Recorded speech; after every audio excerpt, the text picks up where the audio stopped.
Professor Neil Levy, how are you today? I'm very well, thank you. I'm looking forward to this discussion. Happy to invite you on board Bendiksen Airways. How would you, before introducing yourself, how would you say the state of belief in society is today? Um, Hard to tell. There's a lot of survey evidence that suggests that there's a lot of what I call bad beliefs out there. Um, so people accept very bizarre conspiracy theories, for example. On the other hand, there is evidence that some of which I've been involved in generating evidence that a lot of people who tell us that they believe bizarre things don't really believe them, um, which leaves us with a confused picture because even if they don't believe them, they're willing to act as if they believe them in certain contexts. So I think there is a lot of bad beliefs out there. Climate change is probably my big motivator.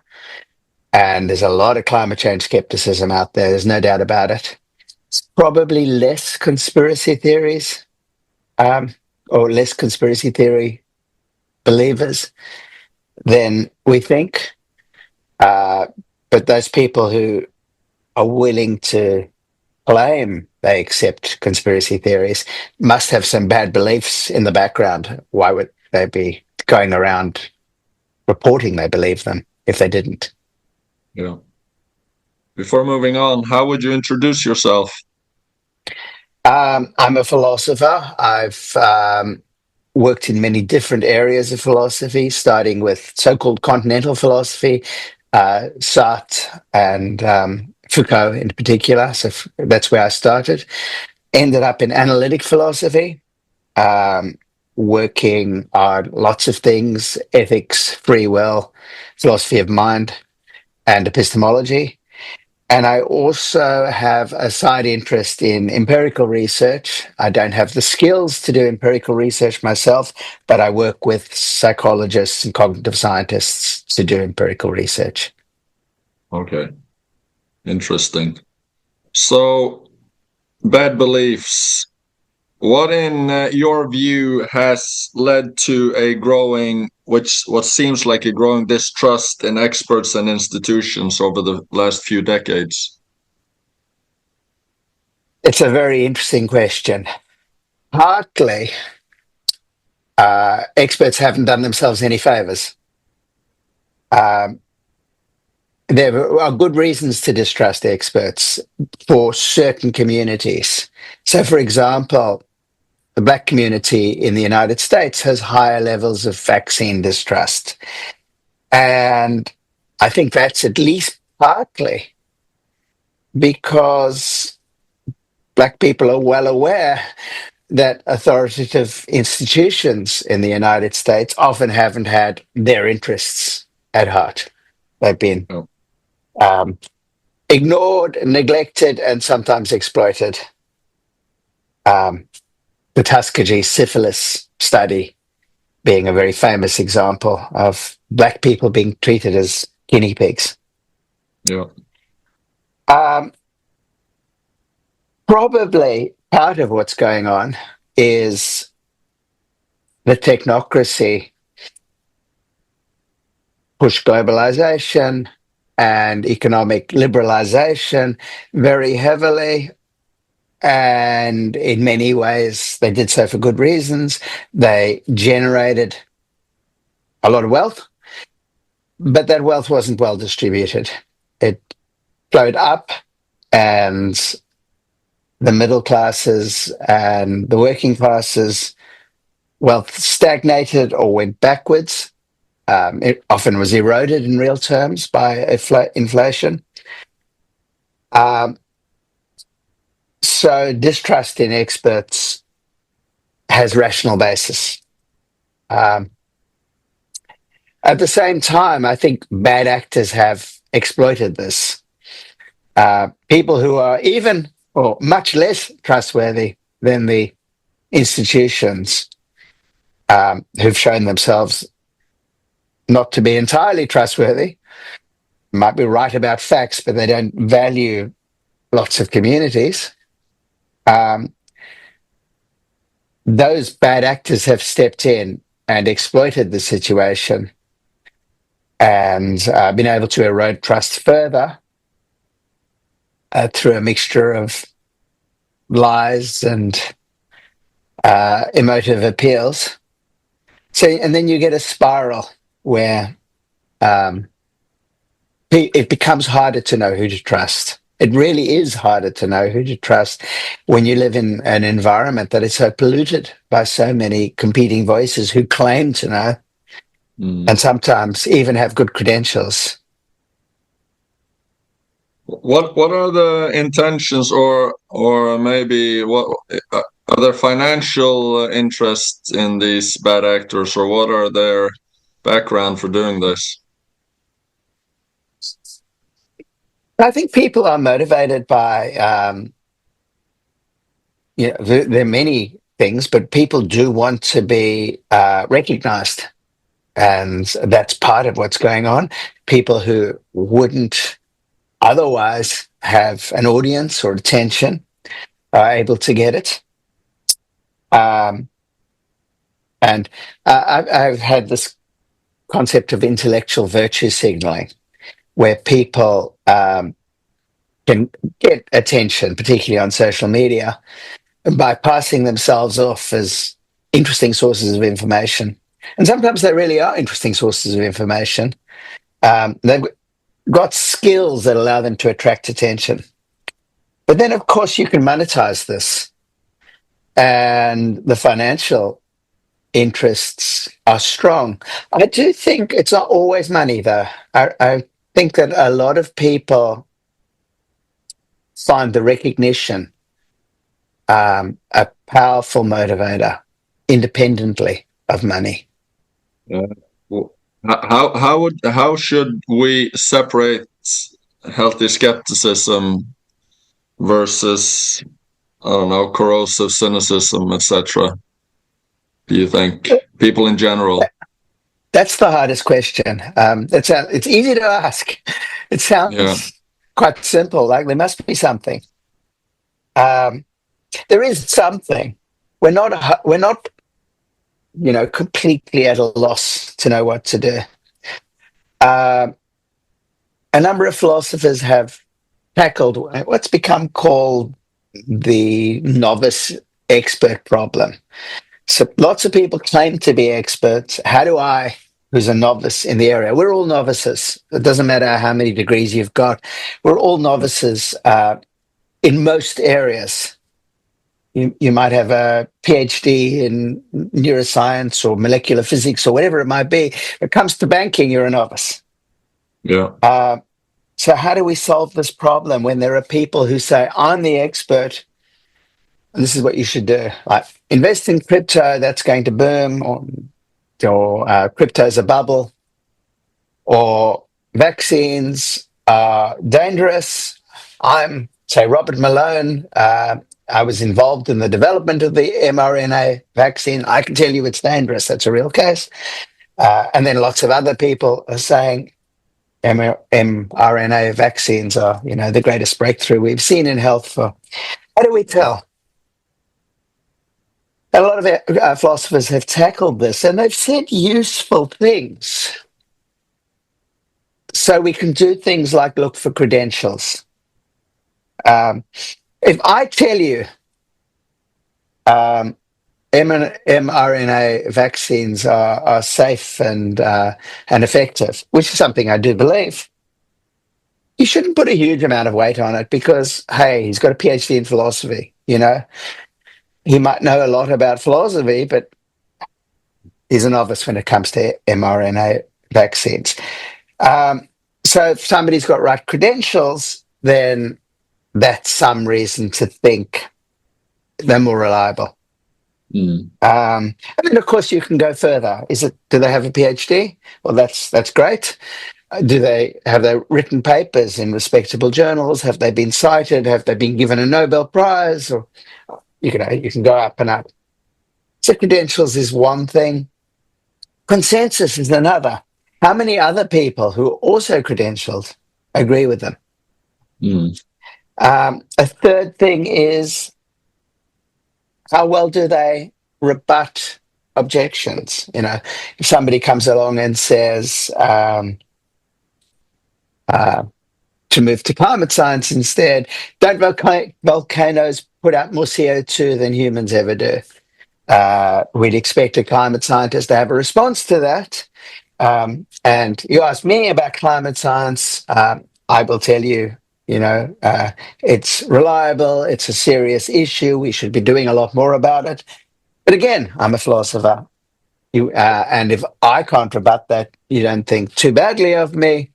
But that's only because you weren't taking me all that seriously in the first place. I'm not the source that you should be looking to. So there are these things we can use, and they do help. The fact that, some guy on Facebook reports something, vaccines are dangerous, shouldn't move you too much. But it only takes you a part of the way. So take credentials. I just mentioned Robert Malone. He is well credentialed. He does have a PhD, and he says vaccines are dangerous. Or on climate science, the person I use as an example is Rex Fleming. Rex Fleming is a climate scientist. He's got a PhD in atmospheric physics from the University of Michigan, leading university. He then worked senior researcher at NOAA, published a lot of articles, mainly not directly on climate science, but on mathematical models. And then he published a book saying climate scientists, the mechanism underlying global heating just doesn't work. Physics shows you it just can't be happening. And I haven't read the book. I've read a summary of the book, a brief article he wrote. I read it, that summary, and I can't evaluate it because it's all about Schwarzschild's radiation in the upper atmosphere. And I don't even know what that means. But I can tell you that here's an expert, a genuine expert. He says,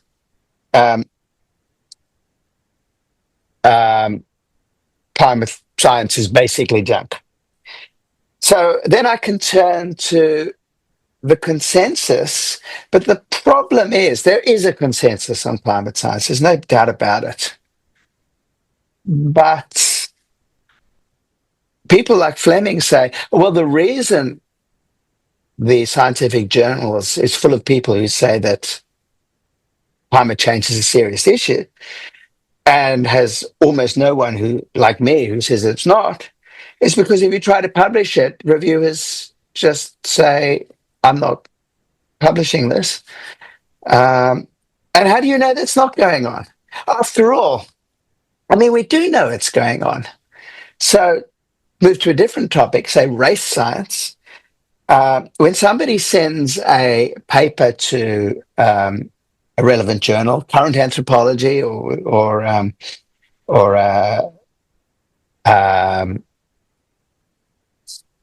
political science journal for that matter, arguing that certain races are less intelligent than others, I would expect reviewers to not take it seriously.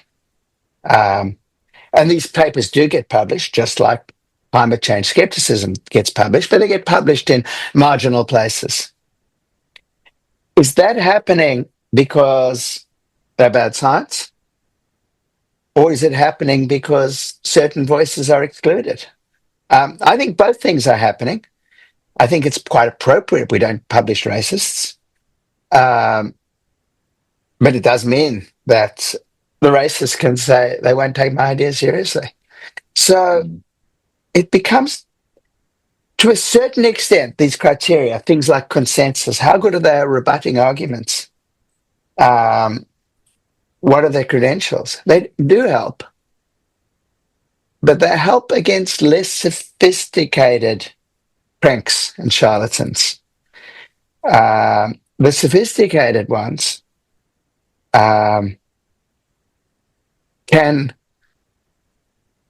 find credentialed people. They can start their own journals. They can get very good at rebutting objections because that's about debating. It's a debating skill and not a scientific skill. Lots of evolutionary biologists have found to their cost that debating creationists is often a losing game. Because creationists, there are certain high-profile creationists who practice debating. That's what they do. They don't practice science, and scientists don't practice debating, and they've often found that they're not good in that context. Yeah. Naomi Oreskes has this book, famous book, with John Conway, I think was the co-author, Merchants of Doubt, on how this has been done by the tobacco industry, and then in other contexts too, acid rain, for example. And acid rain's an interesting one because Oreskes herself was taken in by the controversy, manufactured controversy on acid rain. Somebody as sophisticated as Oreskes, whose background is in science and is PhD in science, because she didn't have that specific expertise, could be taken in by that controversy, which just illustrates how hard it is. Some of the stories you bring up there, would you encourage people to educate themselves as broadly as possible and read and get more knowledge? Yes, but reluctantly. Because, so here's what you can expect to happen if you go into something highly technical in which you don't have the background, like climate science, like epidemiology, or the science of vaccines, or for that matter, World War II history. I'm going to find out for myself whether the Holocaust happens. You read widely, you will find people, say on that topic, David Irving, who have plausible arguments to non-specialists that the Holocaust was exaggerated. And Hitler didn't know about it. Would have been appalled. And if you start trying to assess it for yourself, you can go anywhere. Because we, novices, just don't have those skills in those areas. So what do? We read David Irving, and then we read people like Richard Evans, who's a historian who wrote a book about David Irving and his many errors.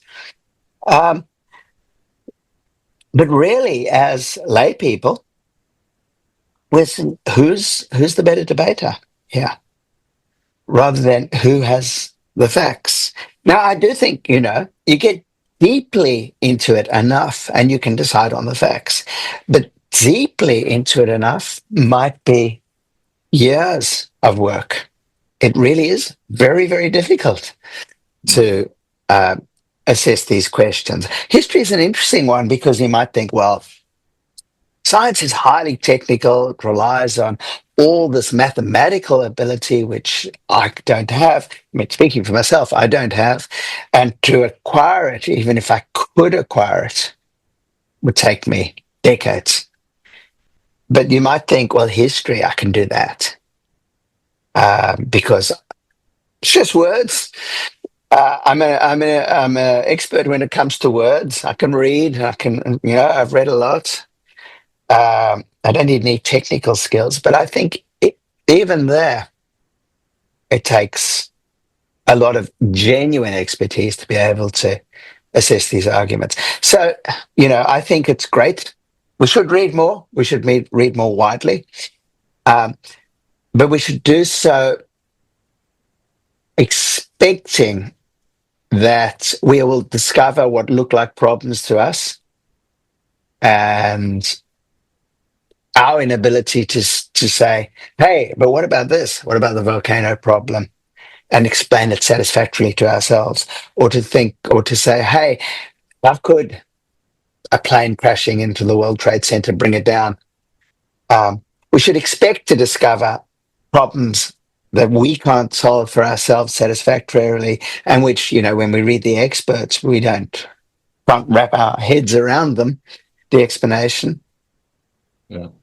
And we shouldn't think having the problem, like detected this anomaly, we've blown the whole thing open. We've discovered what's really going on. Yeah. Do you think a lot of the experts look down on the regular guy, and is that something that provokes people's skepticism even more? That's a problem. As we said earlier, you asked me why distrust.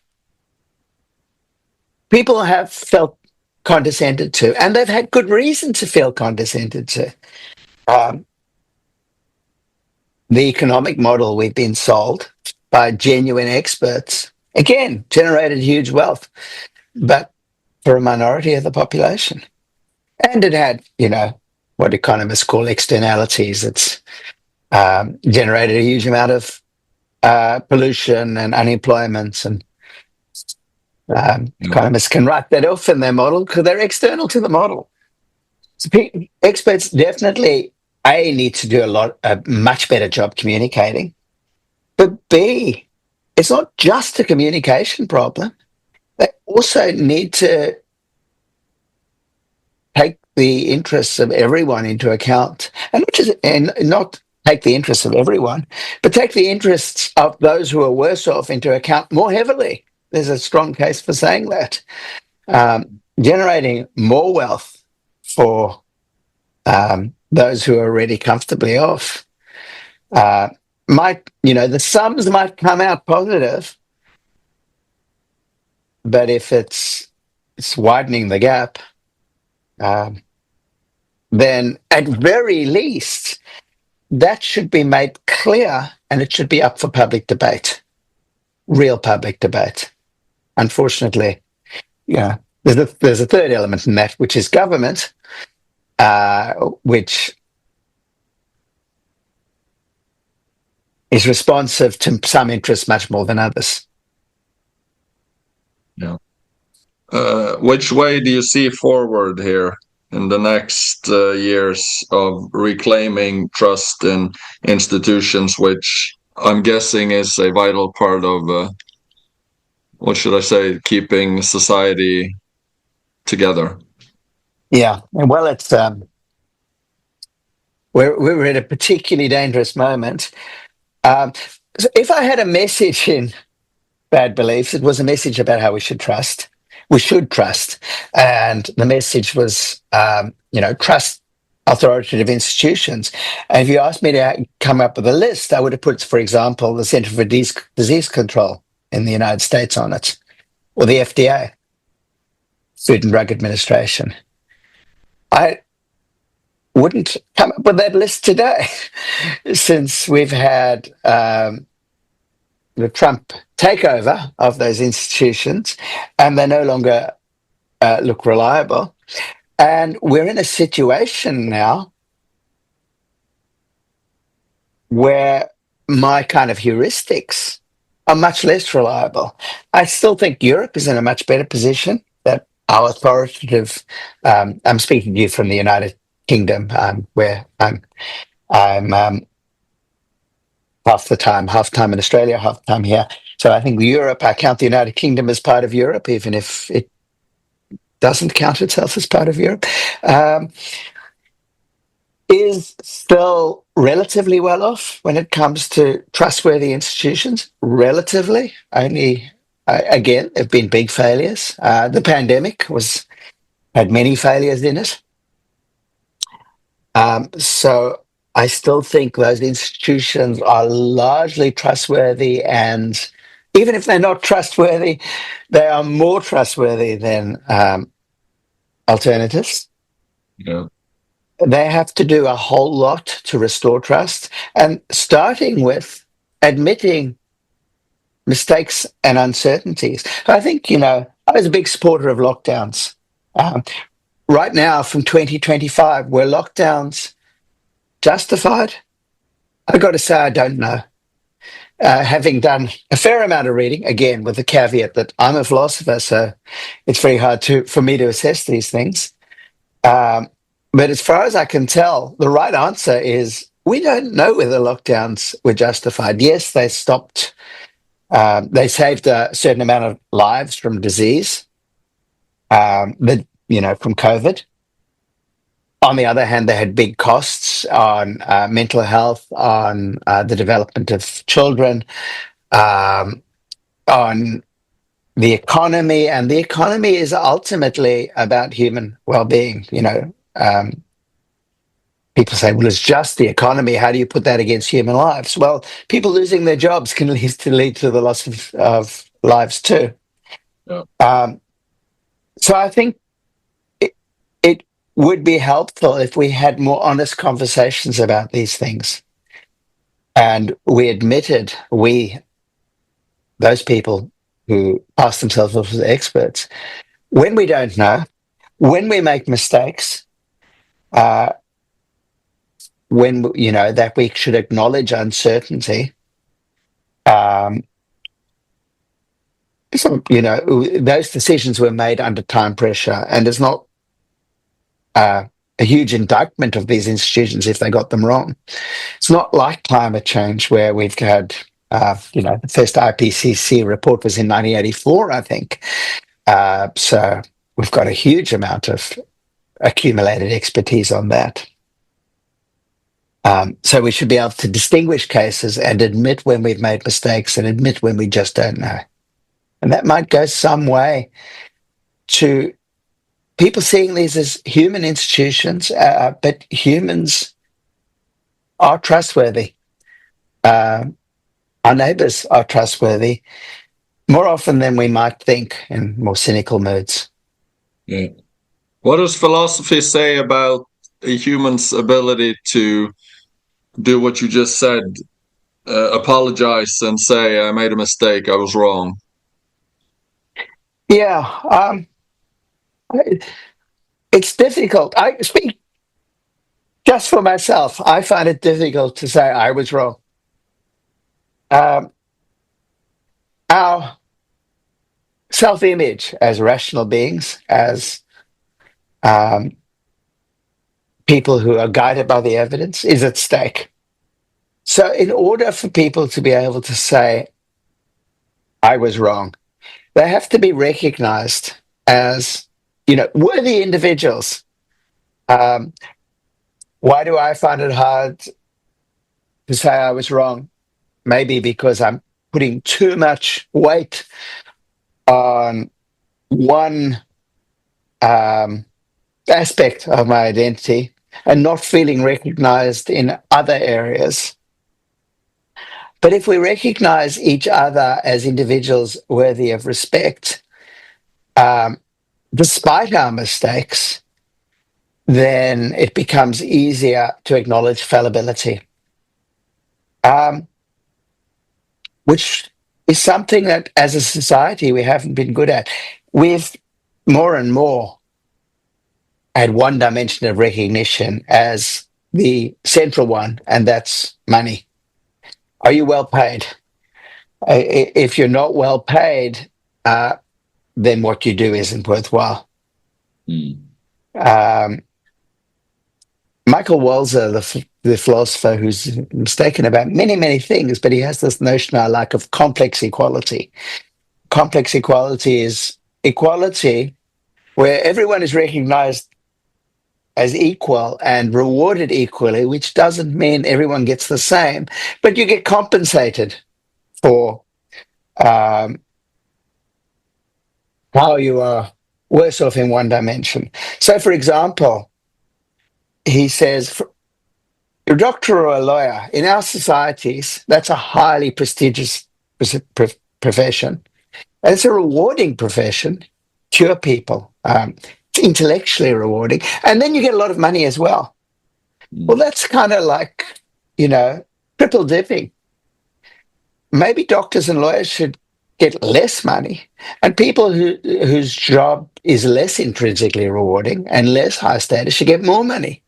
So maybe the people who collect the garbage don't get the social recognition. They have a case for getting paid more um, than doctors and lawyers. Obviously, it's complex because there are uh, some professions are more skilled than others, and arguably, you need to compensate people for the time they're in university. But at very least, we should be taking this into account. So we should have complex equality, where the status and rewards don't all go to a relatively small set of individuals. And in that, a world which recognizes the complexity of dimensions on which people um, can do better and worse, we might be able to acknowledge our fallibility more. Yeah. What role do you see social media play in our well-being and what we've discussed? Yeah, that's a difficult question. So I've been following the literature on it to some extent, the psychological literature, and I don't buy the story that people like Jonathan Haidt are pushing, that it's uniformly negative. It seems to me that he cherry picks his data, and what we're seeing, for example, he talks about adolescent mental health and decline in adolescent mental health. And that seems a real phenomenon in at least some countries, but it also seems to predate social media. It doesn't seem to be caused by it. And while there's a correlation between social media and declining mental health, social media use and declining mental health in some countries, we're not seeing it in others. So my guess is social media has, in that case, real problems, but may have real compensations as well. But you're asking about bad beliefs in particular. There's no doubt that bad beliefs proliferate on social media, and they spread there. The data seems to indicate, though, that it's a relatively small number of people who are the audience for this. Most social media users, although they're exposed, kind of don't, they glance and move on. They don't take it seriously. And on the other hand, there's the compensation. So we talk a lot about echo chambers, people living in groups in which they only hear the same opinions expressed. And we see social media as an echo chamber. And anecdotally, that seems right. I'm not on Twitter anymore, but when I was, it seemed like I heard, predominantly from people who think like me. Yeah. But the data suggests that, in fact, people hear a greater variety of voices on social media, a greater variety of opinions than they did before the advent of social media. And I guess that's not surprising, because how many people do you interact with face to face? Yeah. In my case, a few dozen at most. Yeah. And then I'm in, particular environments, work environments, and that are academic, for example. So it may well be that despite its costs, it has benefits that make it worthwhile. But then I don't think we can just talk about social media. It's which social media and under which set of regulations. As I say, I'm not on Twitter anymore, but it seems as though Twitter is becoming a Wild West in a way it wasn't before. And I don't like censoring things. In fact, I don't think voices should be censored unless they are calling for violence. But there may well be much more we should be doing to prioritize certain voices and deprioritize others, to make sure that people are only... Yeah, that was my next question on censorship. Do you think extensive censorship, do you think first we're moving in that direction? And second, do you think if we're moving in that direction is also making people more distrustful of the state, so to speak? Yeah. I think, the right had a case not long ago for saying that right-wing voices were put under a variety of social pressures which were unreasonable. I think right now, in many contexts, we're seeing just the opposite, with left-wing voices being put under pressures which are unreasonable. A lot of this is coming not from censorship, but pressures. Self-censorship due to risk of the United States, for example, losing green cards, or unwanted attention from authorities. There is a risk of genuine censorship or heavy-handed state action in the United Kingdom, for example, where I believe that Palestinian Action has now been declared a terrorist organization on the basis that they broke into a military base and poured red paint on planes. Now, I don't think that's terrorism. I think that's criminal damage, and they should have been charged with criminal damage, but we have such laws already. And right now, it is an offense not just to belong to Palestinian Action, but to express support for Palestinian Action. And I think that's outrageous.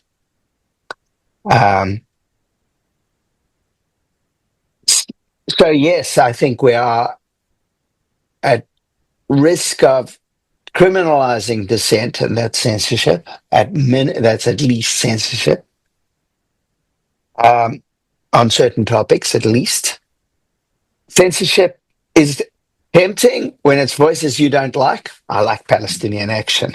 When it's neo-Nazis, for example, it's tempting. Yeah. But it does have these risks. First of all, making it hard to take a principled stand when someone you like is being censored. But second of all, of increasing mistrust. What aren't I being told? People can legitimately wonder in environments in which voices are censored because the government essentially doesn't like them. I mean, that's what's going on with Palestinian Action. The UK government finds them inconvenient and bows to right-wing media pressure to criminalize not their actions, which were criminal, but their very existence, which I think is a dangerous step. A bigger question on this: do you see trends of democracies moving towards more, what should I call it, police states with more censorship and more surveillance? Yeah, I mean, I think we've seen that ever since the 9/11 attacks, that governments around the world have imposed more surveillance for motives that were partly justified. The risk of terrorism is something we should take seriously. In this age of big data and AI, facial recognition,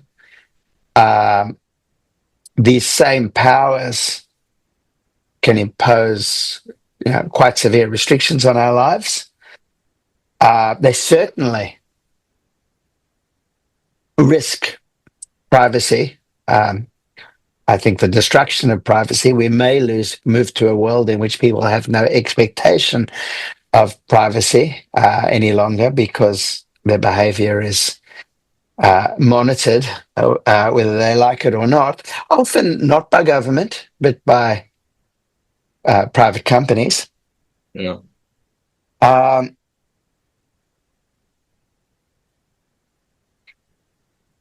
there's a much greater public tolerance. There appears to be much greater public tolerance for the suppression of speech. I don't think any Western European country is in danger of becoming a police state anytime soon. It's certainly in danger of becoming, more authoritarian, unacceptably authoritarian, and who knows where we could go from there. How do you see philosophy's role and the education system in learning young people how to think critically, logical, etc.? Yeah, I don't want to single philosophy out because I'm kind of I'm a philosopher and I value philosophy, but I get annoyed by philosophers who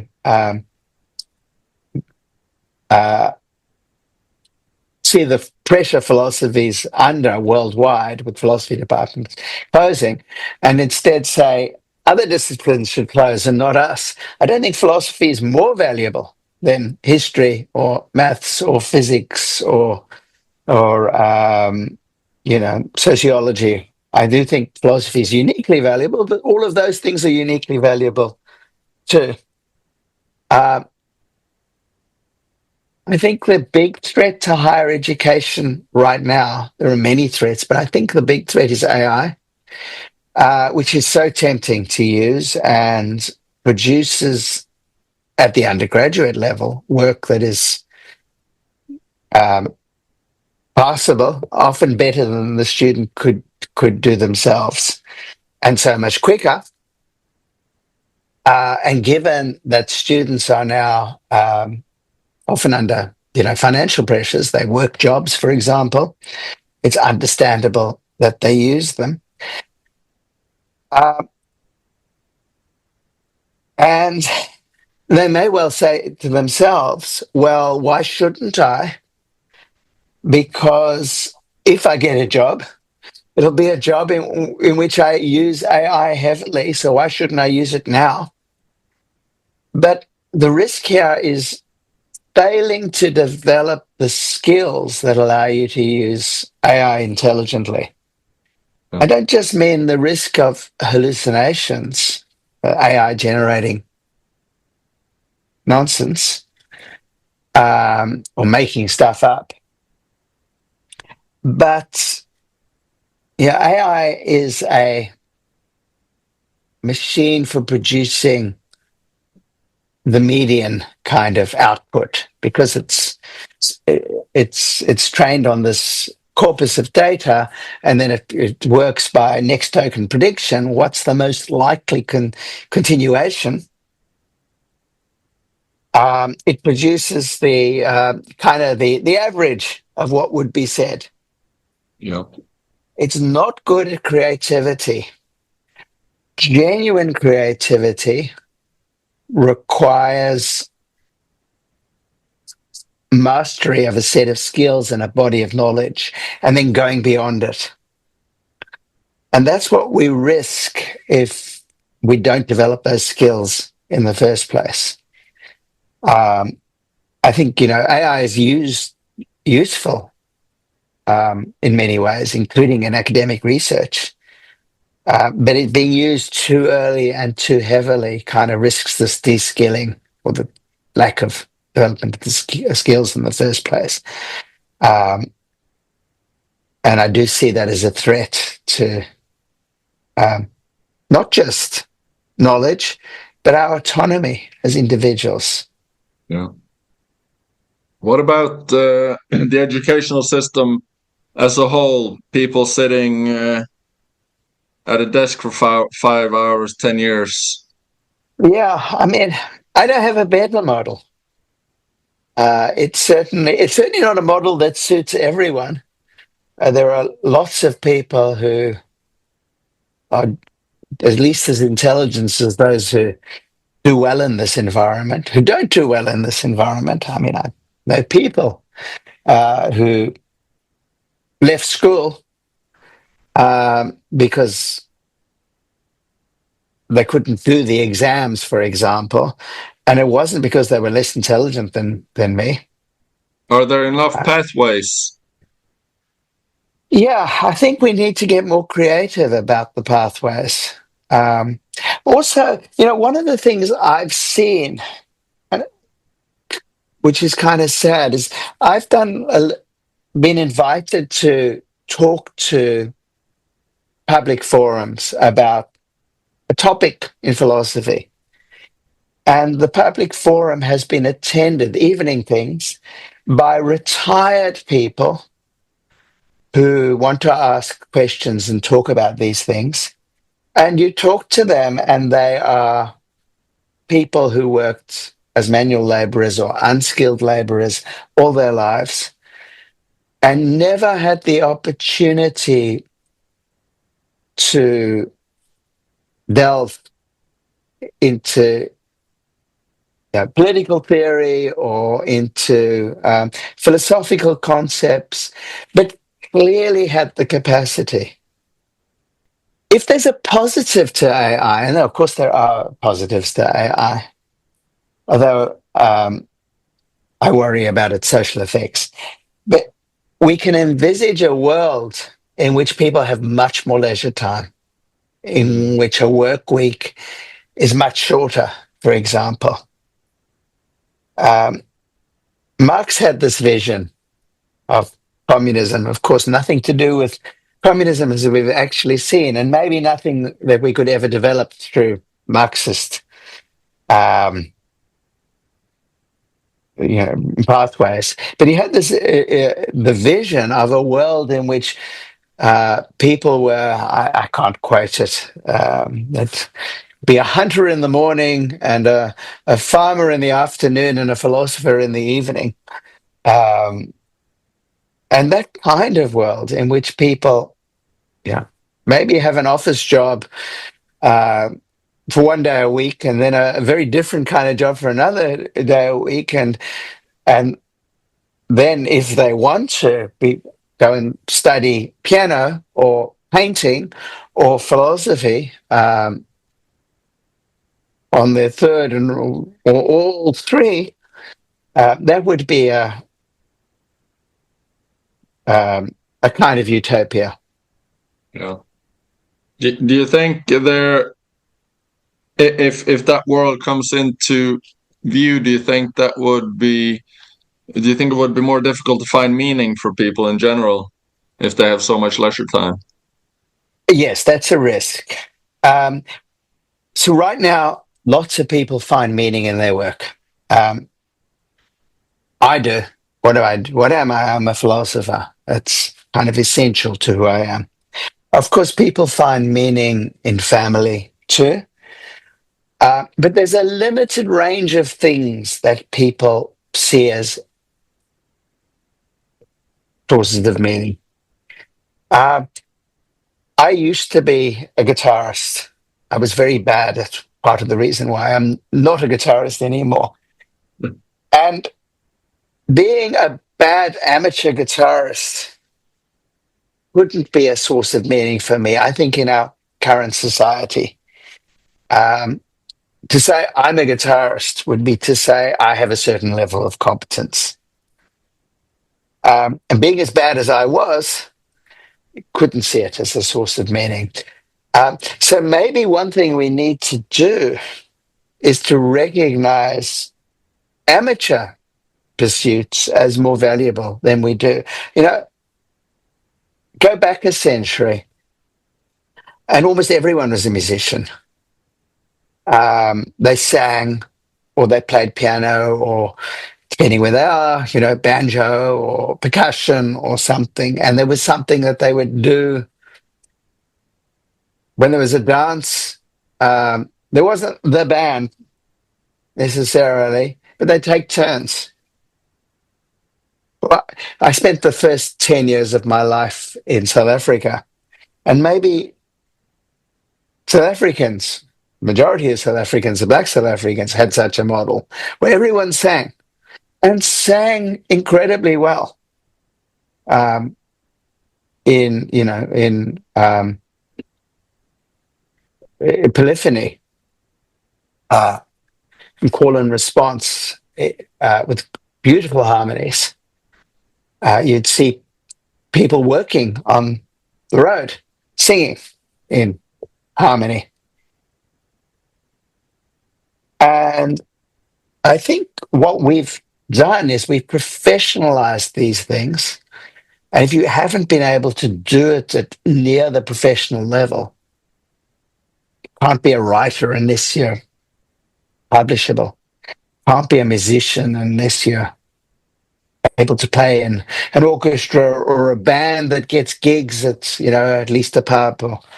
Um, and maybe we need to recognize the amateur as itself worthwhile. These people singing in South Africa, it was a worthwhile activity. That was worth listening to. It was worth engaging to. With my guitar playing was never worth listening to, unfortunately. But yeah, we need to see more, multiply the sources of meaning in life so that people don't have to think they have to be performing at that level. What's the attraction to music for us humans? I don't know.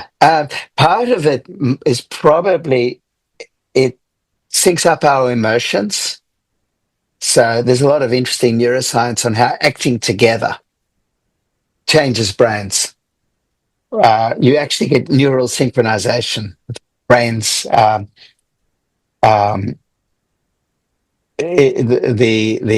brain waves, the electrical activity syncs up when groups dance together, when they sing together, when they engage in religious activity together. High intensity religious activity, not so much a church service, more the high intensity religious activities of whirling dervishes or the high festivals with lots of chanting and singing. And that kind of emotion is very, very rewarding. You get it in football crowds, and with the chants of football crowds, but also the synchronization of emotion that comes with watching a football match. And of course, it's not just football, but football's real mass spectator sport. It's very noticeable there. And something very moving about watching a football crowd sing. If you've ever seen Anfield sing Never Walk Alone, I'm not a Liverpool fan, but it's very moving. Yeah. That's part of the attraction. Why else? I don't know. Our appreciation for aesthetics is still somewhat mysterious. What about religion? What about the belief in a higher purpose, etc.? Why? How has this come to be? I don't know. It's interesting that, as far as I can tell, so it's something I'm interested in. Semi-professionally, I've worked with cognitive scientists of religion, published with them. I am interested in religion. It's changed my own views about religion. Going back 15, 20 years ago, I was a very strident atheist. You asked me about religion then, I would have said, well, because people are irrational. And now I'm still an atheist. It hasn't changed my views about God at all. But I now see religious believers as, well, I've met too many thoughtful religious believers to think that they're less rational than I am. But one interesting thing, the cognitive science of religion and the history of religion seems to tell us is what we now think were sometimes called the high gods religions, the really successful religions of today, Christianity, Islam, Buddhism, Judaism. They have high gods who are moralizing gods who tell us how to behave, how we ought to behave, and what the meaning of life is. And it seems as though for most of human history, we didn't have gods like that. We had gods, but they were much more local. People didn't expect that if they left their territory, their god was relevant. There were other gods over there. Mm. And they were much less concerned with moral behavior. They were more concerned with ritual than moral behavior. And they were much less concerned with purpose.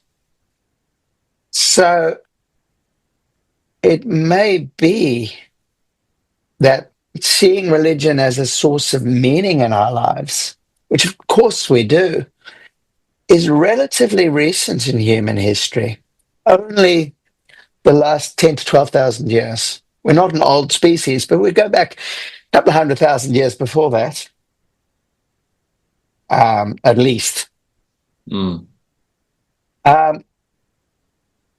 So the explanation probably isn't to do with human nature per se. That's tell you what I think the explanation isn't. I don't know what the explanation is. No. I have to ask you about free will. I received a book in the mail just this morning, Free Agents by Kevin Mitchell. I think he resides in Ireland as well. And I've read a lot of Sam Harris's work and others. What's your view? I have an unusual view. I believe Kevin Mitchell's book is very good. I haven't read it, unfortunately. I have to admit, I ceased being a free will specialist some years ago, and I haven't kept up, but I have heard good things about the book. My view is very unusual. Most people, I think Sam Harris is one of them, who are free will skeptics, think you can't have free will in a mechanistic universe, a deterministic universe, because determinism rules out free will. So the idea is how I will act is already in some sense settled before I act. So why is that act free? I'm a compatibilist. I don't see mechanism or determinism as a threat to free will. That I will act is already settled doesn't seem a problem as long as I'm acting for reasons. I'm responding to reasons. And that's how I want to be set up. I want to be set up so when there's a good reason, I will deterministically act for that reason.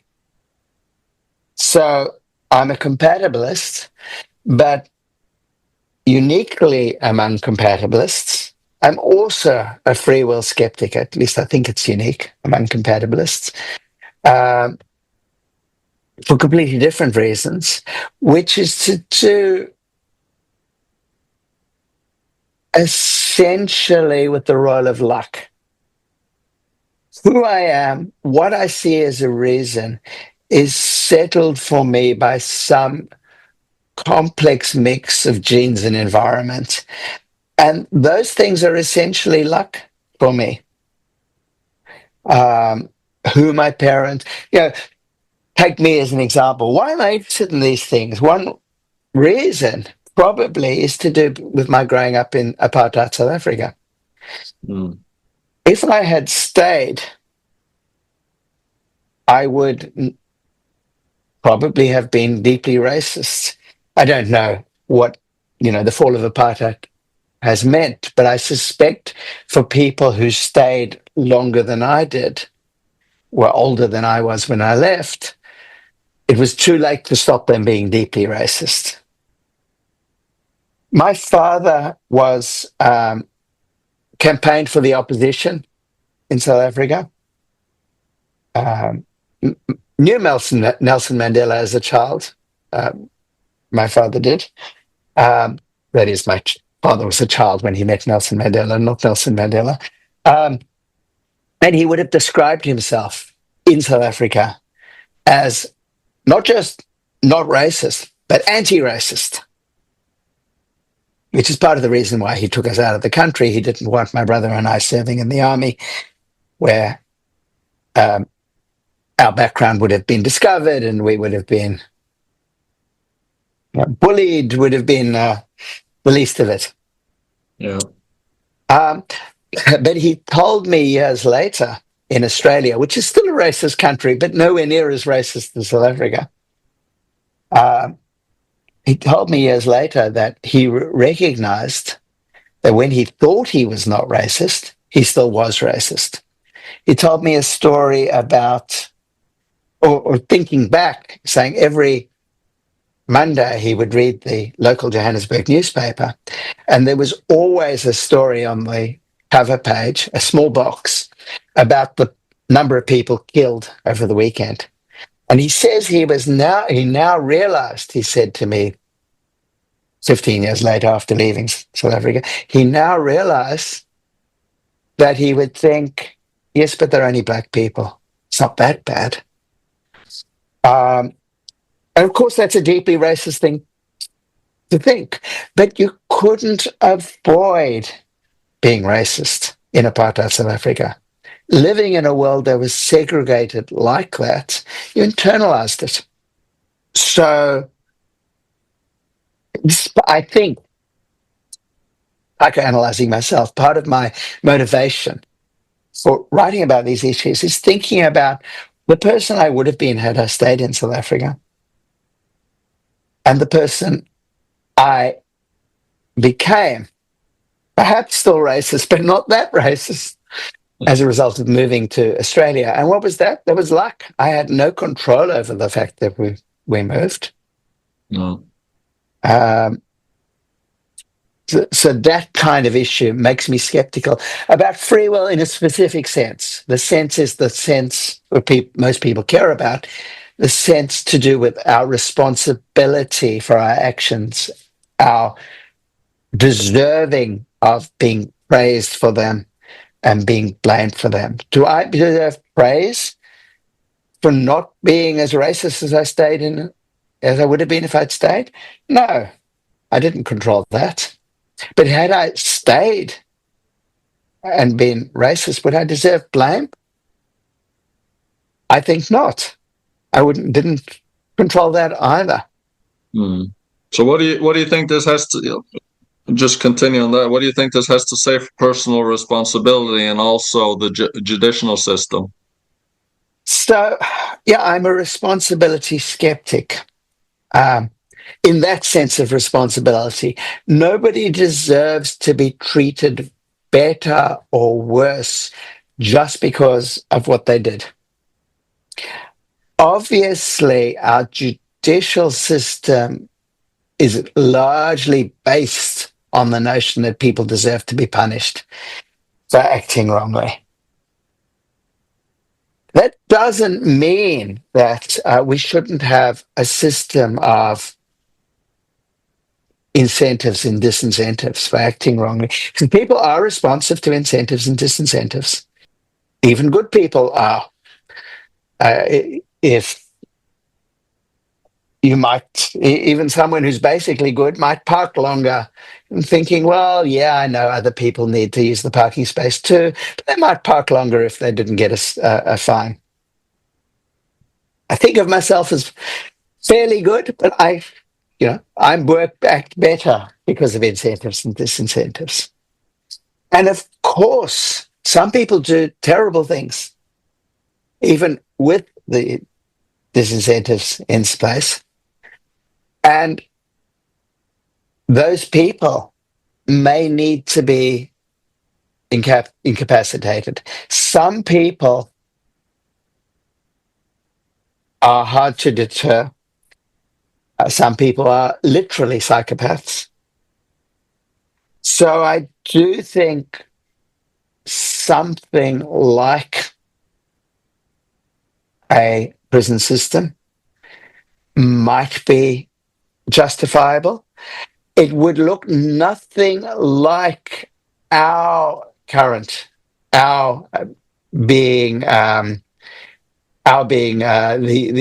Anglo-Saxon countries, nothing like our prison system, which is much harsher than can be justified. So people often look at the Scandinavian countries and say it's a sport of the right-wing media to say how pushy the Scandinavian prisons are. I think something like that is much closer to being justifiable, where when people are locked up, they're put in conditions which are as comfortable for them as possible, because the aim is to prevent them doing harm, not to punish them. Which isn't to say that they should be, given every reward possible, because again, disincentives are something that people respond to. And for those people who are responsive to incentives, knowing that I will pay some kind of price for wrongdoing,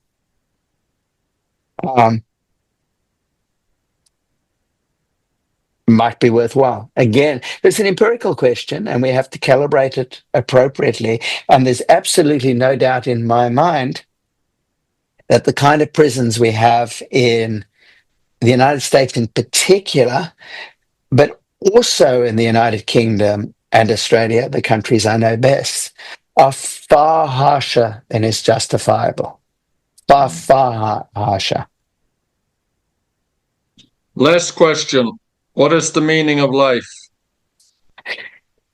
I don't think there is a meaning of life. I think we can have meaningful lives.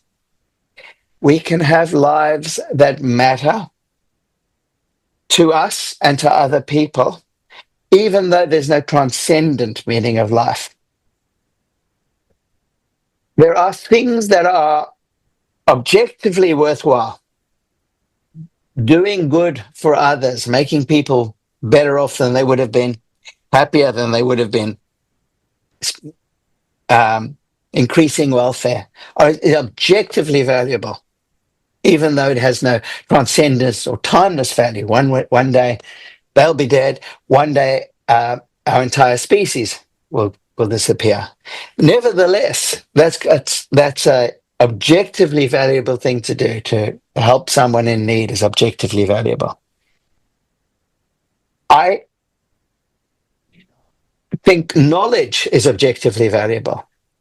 Knowing stuff, finding things out, making discoveries is objectively valuable. I'm less sure, but I think the beautiful, art, music are objectively valuable. We can engage with those things, and if we take satisfaction in them and we're genuinely engaging with them, our lives can be meaningful. Which is something that's within the grasp of all of us. We can all take care of our children. That's engaging with the objectively valuable good of welfare. We can all go to a concert or a play or watch a film. And I think that's probably engaging with the objectively valuable. And if we're lucky enough that our lives are otherwise okay, we're not homeless, we're not starving, we're not suffering from a very severe chronic illness or terminal illness, then our lives can be meaningful. And I think it's not just the best we can hope for, but I think that's something that's more than a compensation for the fact. I think it is the fact that there's no transcendent meaning in the universe.